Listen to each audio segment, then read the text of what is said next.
ನವೋದಯ ಮೊರಾರ್ಜಿ ಆದರ್ಶ ವಿದ್ಯಾಲಯ ಹಾಗೂ ವಿವಿಧ ವಸತಿ ಶಾಲೆಗಳ ಪ್ರವೇಶ ಪರೀಕ್ಷೆಗಳಿಗೆ ಸಂಬಂಧಿಸಿದಾಗ ನಿಮ್ಗೆ ನೈಸರ್ಗಿಕ ಸಂಪನ್ಮೂಲಗಳು ಅಂತಕ್ಕಂಥ ಪಾಠದ ಮೇಲೆ ಕೆಲವೊಂದಷ್ಟು ಪ್ರಶ್ನೆಗಳನ್ನು ಕೇಳಬಹುದು.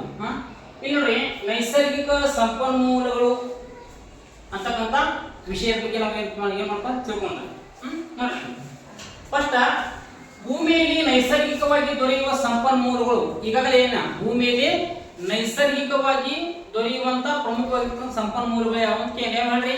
ಭೂಮಿಯಲ್ಲಿ ನೀರು,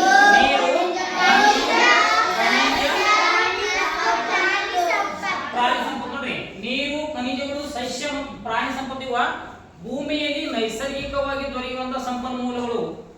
ಅರ್ಥಾಯ್ತಲ್ಲ? ಇವು ಯಾರು ನಾವು ರೆಡಿ ಮಾಡಿ ಇಟ್ಟವನ ಇಲ್ಲಿ ಇಲ್ಲ, ಅವು ನೈಸರ್ಗಿಕದತ್ತವಾಗಿ ಬಂದಿರತಕ್ಕಂಥ ಸಂಪನ್ಮೂಲಗಳು. ನೀರ, ಖನಿಜ, ಸಸ್ಯ ಮತ್ತು ಪ್ರಾಣಿ ಸಂಪನ್ಮೂಲಗಳು ಇವೇನಪ್ಪ ಅಂದ್ರೆ ನೈಸರ್ಗಿಕ ಸಂಪನ್ಮೂಲಗಳು. ಆಯ್ತಾ? ನೆಕ್ಸ್ಟ್ ನೋಡ್ರಿ, ಸೆಕೆಂಡ್ ಒನ್, ನೈಸರ್ಗಿಕ ಸಂಪನ್ಮೂಲಗಳ ವಿಧಗಳು. ಈಗ ನೈಸರ್ಗಿಕ ಸಂಪನ್ಮೂಲಗಳಲ್ಲಿ ಪ್ರಮುಖವಾಗಿ ಎಷ್ಟು ಅಂದ್ರೆ ಎರಡು ವಿಧಗಳದಾವ. ಒಂದು ನವೀಕರಿಸಬಹುದಾದ ನೈಸರ್ಗಿಕ ಸಂಪನ್ಮೂಲ, ಇನ್ನೊಂದು ನವೀಕರಿಸಲಾಗದ ನೈಸರ್ಗಿಕ ಸಂಪನ್ಮೂಲಗಳು. ಹೀಗೆ ನೈಸರ್ಗಿಕ ಸಂಪನ್ಮೂಲಗಳನ್ನ ಪ್ರಮುಖವಾಗಿ ಎರಡು ಪ್ರಕಾರಗಳಾಗಿ ಮಾಡಲಾಗಿದೆ.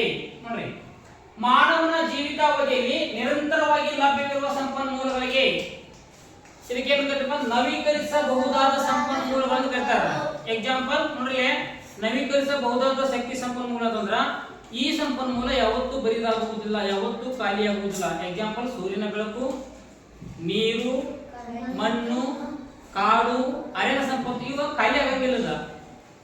ಇವು ಎಲ್ಲ ನವೀಕರಿಸಬಹುದಾದ ಸಂಪನ್ಮೂಲಗಳು. ನೋಡ್ರಿ, ಯಾವಾಗಿಂದ್ರ ಭೂಮಿ ಇದ್ದಾಗಿಂತ್ರ ನಾವು ಈ ನೈಸರ್ಗಿಕ ಸಂಪನ್ಮೂಲವನ್ನು ಬಳಸ್ತಾ ಇದ್ದೇವೆ, ಅದು ಇವುದಲ್ಲವ. ಅದಕ್ಕಾಗಿ ಇವು ನವೀಕರಿಸಬಹುದಾದ ಸಂಪನ್ಮೂಲಗಳು ಅಂತ ನಾವು ಹೇಳ್ಬೋದು. ನೆಕ್ಸ್ಟ್ ನೋಡ್ರಿ, ನವೀಕರಿಸಬಹುದಾದ ಸಂಪನ್ಮೂಲಗಳಿಗೆ ಉದಾಹರಣೆಗಳು. ನೋಡ್ರಿ, ನೀರು, ಆಮ್ಲಜನಕ, ಕಾಡು, ವನ್ಯಜೀವಿಗಳು, ಸೌರಶಕ್ತಿ, ವಾಯು, ಮಣ್ಣು ಇವೆಲ್ಲ ಏನಪ್ಪ ಅಂದ್ರ ನವೀಕರಿಸಬಹುದಾದ ಸಂಪನ್ಮೂಲಗಳು. ಇತ್ತಲ್ಲ, ನಮ್ಮ ಎಷ್ಟು ಬಳಸಿದ್ರು ಇವು ಈ ಸಂಪನ್ಮೂಲಗಳು ಖಾಲಿ ಆಗುವುದಿಲ್ಲ. ಅದಕ್ಕಾಗಿ ಏನಪ್ಪ ಅಂದ್ರ ನವೀಕರಿಸಬಹುದಾದ ನೈಸರ್ಗಿಕ ಸಂಪನ್ಮೂಲಗಳನ್ನು ಕರೀತಾರೆ. ಯಾಕೆ ನೋಡ್ರಿ, ಸೂರ್ಯನಿಂದ ದೊರಕುವ ಶಕ್ತಿ, ಸೂರ್ಯನಿಂದ ದೊರಕುವ ಶಕ್ತಿಗೆ ನಾವೇನು ಕರಿತೀವಪ್ಪ ಅಂದ್ರ ಸೌರಶಕ್ತಿ ಅಂತ ಕರಿತೇವೆ. ಈಗ ಸೂರ್ಯನಿಂದ ದೊರಕುವಂತ ಶಕ್ತಿಗೆ ನಾವೇನು ಸೌರಶಕ್ತಿ ಅಂತ ಕರಿತೇವೆ. ಭೂಮಿಗೆ ನೈಸರ್ಗಿಕ ಬೆಳಕು ಮತ್ತು ಉಷ್ಣದ ಮೂಲ. ನೋಡಿ, ಭೂಮಿಗೆ ನೈಸರ್ಗಿಕ ಬೆಳಕು ಮತ್ತು ಉಷ್ಣದ ಮೂಲ ಯಾವಪ್ಪ ಅಂತಂದ್ರ ಸೂರ್ಯ. ಈಗ ಸೂರ್ಯ ನೋಡ್ರಿ, ಸೂರ್ಯ ನಮ್ಮ ನೈಸರ್ಗಿಕ ಬೆಳಕು ಕೊಡ್ತಾನ, ಜೊತೆಗೆ ಉಷ್ಣತೆಯನ್ನು ಕೊಡ್ತಾನ. ಉಷ್ಣ ಕೊಡ್ತಾನಲ್ಲ, ಅದಕ್ಕಾಗಿ ಸೂರ್ಯನ ಏನಂತಾರಪ್ಪ ಅಂದ್ರ ಎಲ್ಲ ಶಕ್ತಿಗಳ ಮೂಲ ಅಂತ ಕೇಳ್ತಾರೆ ಎಕ್ಸಾಮ್ದಾಗ. ಭೂಮಿಯ ಮೇಲಿನ ಎಲ್ಲ ಶಕ್ತಿಗಳ ಮೂಲ ಯಾವುದು? ಸೂರ್ಯ. ನೋಡಿ, ಶಿಲೆಗಳಿಂದಾದ ಭೂಮಿಯ ಮೇಲ್ಪದರ ಅಥವಾ ಚಿಪ್ಪಿನ ಪದರನ್ನ ಏನು ಕರೀತಪ್ಪ ಅಂದ್ರೆ ಶಿಲಾಗೋಳ ಅಂತ ಕರೀತಾರ. ನಿಮ್ ಕೇಳ್ತಾರೆ ಎಕ್ಸಾಮ್ದಾಗ ಶಿಲಾಗೋಳ ಎಂದ್ರ ಅಂತ ಕೇಳ್ಬೋದು. ಅಥವಾ ಶಿಲೆಗಳಿಂದಾದ ಭೂಮಿಯ ಮೇಲ್ಪದರವನ್ನ ಡ್ಯಾಶ್ ಡ್ಯಾಶ್ ಎಂದು ಕರೆಯುತ್ತಾರೆ. ಏನು ಕರೀತಪ್ಪ ಅಂದ್ರೆ ಶಿಲಾಗೋಳ ಅಂತ ಕರೀತಾರ. ನೆಕ್ಸ್ಟ್ ನೋಡ್ರಿ, ಹರಿಯುವ ನೀರು, ಬೀಸುವ ಗಾಳಿ ಮತ್ತು ಜೀವಿಗಳಿಂದ ಶಿಲೆಗಳು ಶಿಥಿಲಗೊಂಡು ಉಂಟಾಗುವುದು ಮಣ್ಣು. ನೋಡ್ರಿ, ಮಣ್ಣು ಹೆಂಗ್ ಉತ್ಪತ್ತಿ ಆಗತ್ತ ಅಂತಂದ್ರ ಈಗಾಗಲೇ ನಾವು ತರಗತಿಯಲ್ಲಿ ಹೇಳ್ಬೇಕಂದ್ರೆ ಹೇಳಿದ್ದೇನೆ. ಮಣ್ಣು ಯಾವತ್ತು ಉತ್ಪತ್ತಿ ಆಗತ್ತೆ ಅಂತಂದ್ರ ಹರಿಯುವ ನೀರು, ಬೀಸುವ ಗಾಳಿ ಮತ್ತು ಜೀವಿಗಳಿಂದ ಶಿಲೆಗಳು ಶಿಥಿಲಗೊಂಡು ಮಣ್ಣು ಉಂಟಾಗುತ್ತದೆ. ಎಕ್ಸಾಂಪಲ್ ನೋಡ್ರಿ, ನೀರು ಹರಿಯತಂತಿ, ನೀರು ಬಸ್ ಹರಿಯುವ ಟೈಮ್ದಾಗ ಆ ಕಲ್ಲುಗಳು ಕೊರದಂಗ ಆಗಿರ್ತಾವ. ನೋಡ್ರಿ, ಈಗ ಕಲ್ಲುಗಳು ಕೊರದಂಗ ಆಗಿರ್ತಾವ. ನೋಡ್ರಿ, ಎಷ್ಟೋ ನೀವು ನಡೆದಾಡ್ ಒಂದು ಕಲ್ಲುಗಳು ಏನಾಗಿರ್ತಾವ, ಸಾಫ್ ಆಗಿರ್ತಾವಲ್ಲ, ಅಲ್ಲಿ ಆಗೆಲ್ಲ ಕಲ್ಲುಗಳು ಸಮೂಹ ಏನಿರ್ತದ, ಮಣ್ಣಾಗಿ ಪರಿವರ್ತನೆ ಆಗಿರ್ತದ. ಜೊತೆಗೆ ರಭಸವಾಗಿ ಬೀಸ್ತಕ್ಕಂಥ ಗಾಳಿ, ಇವೆಲ್ಲಾ ಕಾರಣಗಳಿಂದ ಏನಾಗೈತೆ ಅಂದ್ರೆ ಮಣ್ಣು ಉತ್ಪತ್ತಿ ಆಗ್ತೈತೆ ಅಂತ. ನೋಡಿ,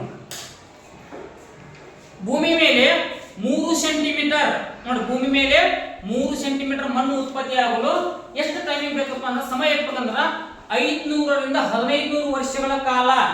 ನೋಡ್ರಿ, ಭೂಮಿ ಮೇಲೆ 3 ಸೆಂಟಿಮೀಟರ್, ಇಷ್ಟ ಹೆಚ್ಚು ಕಡಿಮೆ 3 ಸೆಂಟಿಮೀಟರ್ ಮಣ್ಣು ಉತ್ಪತ್ತಿ ಆಗಬೇಕಾದ್ರೆ ಭೂಮಿ ಮೇಲೆ ಎಷ್ಟು ವರ್ಷ ಬೇಕಪ್ಪ ಅಂತಂದ್ರ 500 ರಿಂದ 1500 ವರ್ಷಗಳ ಕಾಲ ಟೈಮ್ ಬೇಕಂತ. ಅದಕ್ಕೆ 3 ಸೆಂಟಿಮೀಟರ್ ಮಣ್ಣು ಉತ್ಪತ್ತಿ ಆಗಲು.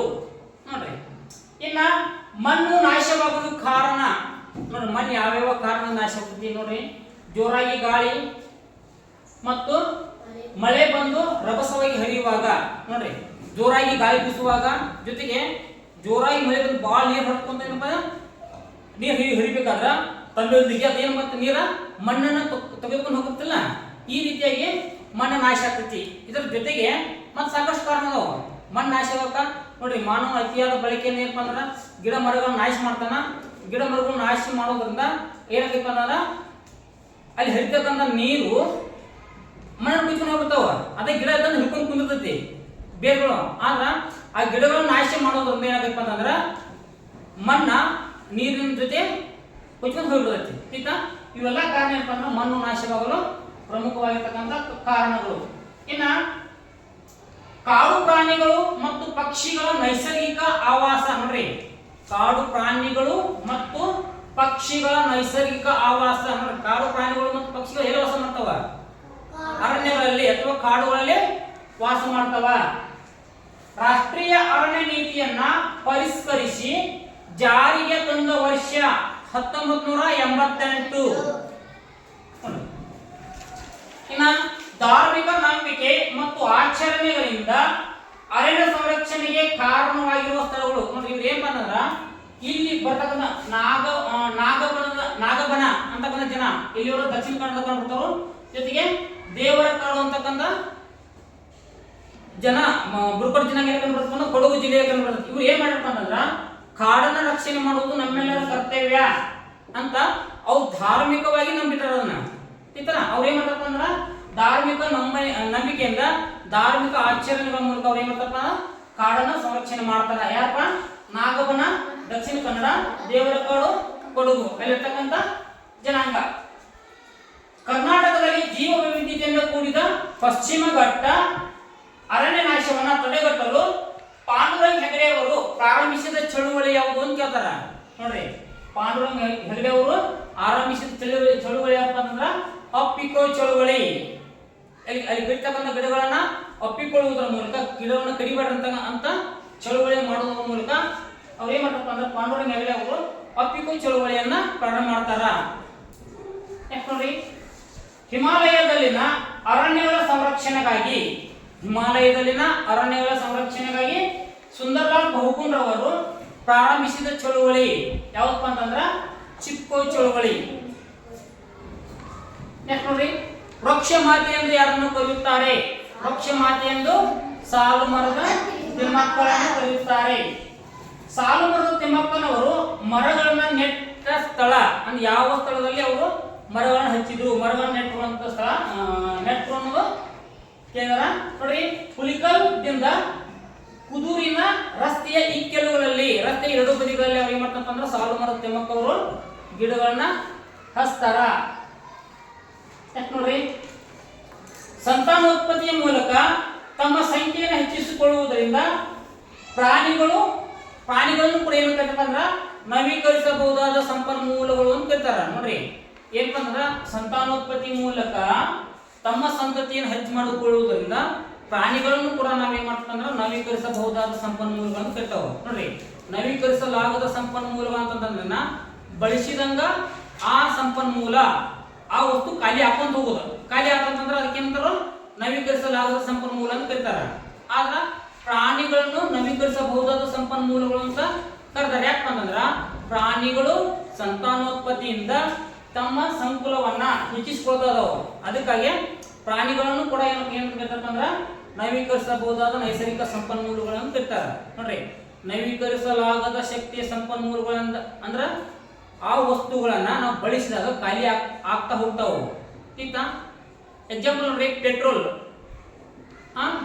ಡೀಸೆಲ್, ಸೀಮೆ ಎಣ್ಣೆ, ಖನಿಜ ಸಂಪನ್ಮೂಲಗಳು ಇವೆಲ್ಲ ಏನಪ್ಪ ಅಂತಂದ್ರ ನವೀಕರಿಸಲಾಗದ ಸಂಪನ್ಮೂಲಗಳು. ನವೀಕರಿಸಲಾಗದ ಸಂಪನ್ಮೂಲ ಯಾಕಪ್ಪ ಅಂದ್ರ ಎಕ್ಸಾಂಪಲ್ ನೋಡ್ರಿ, ಎಲ್ಲೋ ಒಂದು ಪೆಟ್ರೋಲಿಯಂ ಪೆಟ್ರೋಲಿಯಂ ತೈಲ ಇರ್ಬೋದು, ಜೊತೆಗೆ ಖನಿಜ ಸಂಪನ್ಮೂಲಗಳಾಗಿರ್ಬೋದು. ಅವು ಸಿಕ್ಕಾಗ ಅವು ಏನಪ್ಪ ಅಂದ್ರೆ ಆ ವಸ್ತುಗಳು ಆ ಸ್ಥಳಗಳಲ್ಲಿ ಹರಡಿರ್ತಕ್ಕಂಥ ಪ್ರಮಾಣ ಇರೋದಿಲ್ಲ.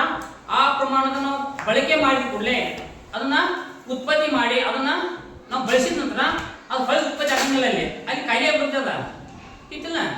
ಅದಕ್ಕಾಗಿ ಅವು ಅವಕ್ಕೆ ಏನು ಕರೀಪ ಅಂತಂದ್ರ ನವೀಕರಿಸಲಾಗದ ಸಂಪನ್ಮೂಲಗಳು ಅಂತ ಕರೀತಾರ. ಎಕ್ಸಾಂಪಲ್, ಕೋಲಾರದಲ್ಲಿ ಚಿನ್ನದ ಗಣಿ ಸಿಕ್ತ, ಚಿನ್ನದ ಗಣಿ ದಿವಸ ಚಿನ್ನವನ್ನ ರೆಡಿ ಮಾಡ್ತಾ ಇದ್ರು. ಆದ್ರೆ ಏನಪ್ಪ ಅಂದ್ರ ಚಿನ್ನ ರೆಡಿ ಮಾಡಿ ಈಗ ಚಿನ್ನದ ನಿಕ್ಷೇಪಲ್ಲಿ ಅಗದಿ ಕಡಿಮೆ ಬಿಡುತ್ತೆ ಅಲ್ಲಿ. ಅದಕ್ಕಾಗಿ ಇಲ್ಲಿ ಮೊದಲು ಉತ್ಪತ್ತಿ ಮಾಡ್ತಕ್ಕಂಥ ಚಿನ್ನ ಈಗ ಉತ್ಪತ್ತಿ ಮಾಡ್ತಕ್ಕಂಥ ಚಿನ್ನದ ಪ್ರಮಾಣಕ್ಕೂ ಬಹಳಷ್ಟು ಕಡಿಮೆ ಆಗಿದೆ. ಯಾಕ ಅಲ್ಲಿ ಚಿನ್ನದ ಪ್ರಮಾಣ ಕಡಿಮೆ ಆಗೈತಿ.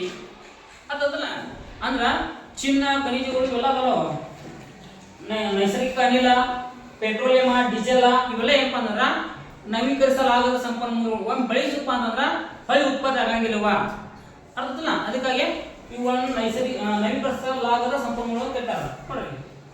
ನೋಡ್ರಿ, ಬಳಸಿದಂತೆಲ್ಲ ಮುಗಿದು ಹೋಗುವ ಸಂಪನ್ಮೂಲಗಳಿಗೆ ಉದಾಹರಣೆ ಈಗಾಗಲೇ ಹೇಳಿದ ನಿಮ್ಗೆ.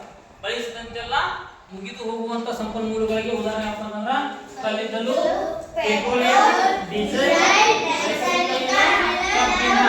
ಇವೇನಪ್ಪ ಅಂತಂದ್ರ ನವೀಕರಿಸಲಾಗದ ಸಂಪನ್ಮೂಲಗಳು. ಇವು ಹೆಂಗ ಒಂದ್ಸಲ ನಾವು ಬಳಸಿದಪ್ಪ ಅಂತಂದ್ರ ಅವ್ರ ಪ್ರಮಾಣ ಕಡಿಮೆ ಹಾಕೋಂತ ಹೋಗ್ತೈತಿ. ಅರ್ಥಲ್ಲ. ಎಕ್ಸಾಂಪಲ್ ನೋಡ್ರಿ, ಒಂದು ದೊಡ್ಡ ಬಾವಿಯಲ್ಲಿ ನಿಮ್ಗೆ ಏನಪ್ಪ ಡೀಸೆಲ್ ಸಿಗೈತಪ್ಪ ಅಂತಂದ್ರ, ಡೀಸೆಲ್ ಪೆಟ್ರೋಲ್ ಸಿಗೈತೆ ಅಂತಂದ್ರ ಆ ಪೆಟ್ರೋಲ್ ಬಳಸಿದಂಗ ಅದ್ರ ಅಂಶ ಇರೋದಿಲ್ಲ, ಅದ್ರ ಪ್ರಮಾಣ ಅಲ್ಲಿವರೆಗೆ ಯೂಸ್ ಮಾಡ್ತಾವ. ಬಟ್ ಅದ್ರ ಪ್ರಮಾಣ ಖಾಲಿ ಆಗ್ತಂದ್ರ ಅಲ್ಲಿ ಆ ನಿಕ್ಷೇಪ ಖಾಲಿ ಆಗ್ತೈತಿ, ಹೊಳ್ಳಿ ಸಿಗಂಗಿಲ್ಲ, ಅಲ್ಲಿ ಉತ್ಪತ್ತಿ ಆಗಂಗಿಲ್ಲ. ಈಗ ಅದ ಒಂದು ಬಾವಿ ಅಂತಂದ್ರ ನೋಡ್ರಿ, ಒಂದು ಬಾವಿ ಅಂತಂದ್ರ ಈಗ ನೀರು ಬಳಸ್ತಾರೆ, ಇವತ್ತು ಹೋಗಿ ನೀರು ಹಸಿರ್ತಾರೆ, ಆ ಬಾವಿಯಲ್ಲಿ ಖಾಲಿ ಆಗ್ತಂದ್ರೆ ಮತ್ತೆ ಮನೆ ಬಾಯಿ ತುಂಬಿರ್ತದ, ಬಂದ್ ನೀರು ತುಂಬಿರ್ತಲ್ಲ. ನೀರು ನವೀಕರಿಸಬಹುದಾದ ಸಂಪನ್ಮೂಲ. ಆದ್ರ ಪೆಟ್ರೋಲಿಯಂ, ಕಲ್ಲಿದ್ದಲು, ಡೀಸೆಲ್, ನೈಸರ್ಗಿಕ ಅನಿಲ, ಕಬ್ಬಿನ ಇವೆಲ್ಲ ಅದಿರುಗಳು ಎಲ್ಲದಲ್ಲವ ಇವೇನಂತಂದ್ರ ನವೀಕರಿಸಲಾಗದ ಶಕ್ತಿಯ ಸಂಪನ್ಮೂಲಗಳು. ಆಯ್ತಾ? ನೈಸರ್ಗಿಕ ಸಂಪನ್ಮೂಲಗಳ ಮೇಲೆ ಈ ರೀತಿಯ ಪ್ರಶ್ನೆ ಕೇಳಬಹುದು. ಇನ್ನು ಉಳಿದಿರ್ತಕ್ಕಂಥ ಪ್ರಶ್ನೆಗಳನ್ನ ನಾವು ಮುಂದಿನ ತರಗತಿಯಲ್ಲಿ ಚರ್ಚೆ ಮಾಡೋಣ.